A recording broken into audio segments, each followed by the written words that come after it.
Continuando aqui o vídeo do Sony, eu vou encaixar aqui de volta, encaixar aqui, pronto, encaixei a tampa, vamos ligar aqui na tomada, direto no 220 volts, não saiu fogo,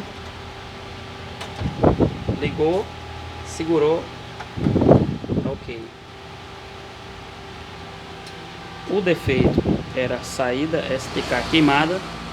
Eu medi na saída no resistor que tem, tava dando uma tensão negativa, né, mesmo da fonte, tava vindo do limite, né, não sei como, mas tava vindo do pino do limite. Soltei todos os pinos do resistor, ficou o pino do meio, essa tensão tava vindo lá do limite queimado.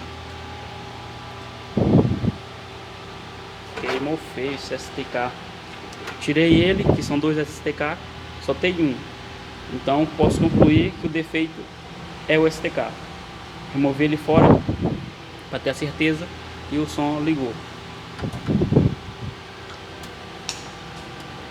Eu botei esse aqui porque ele só vai habilitar as funções se o deck de fita aqui tiver conectado. Os cabos aqui, ó, da fita, se não tiver conectado, não liga, o som não vai ligar. Se ligar, pouco tempo ele já vai desligando. Então ele é bem nojentinho nessa questão. Tirei o STK que estava ali, ficou só um. Ficou nesse resistor grande aqui, ó, que eu medi, que é da saída de som, da saída para o alto-falante.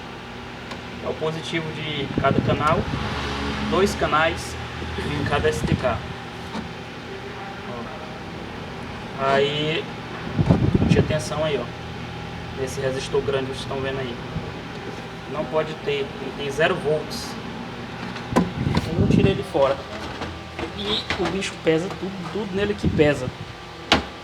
Para desmontar, trabalho. Cansei a mão, só segurar essa parte aqui de cima. Pois é, pessoal, fica aí a dica. Se o som tá desligando, você consulta primeiro o STK, a saída do STK. Pode ser isso, pode ser outra coisa, defeito, mas geralmente é saída queimada.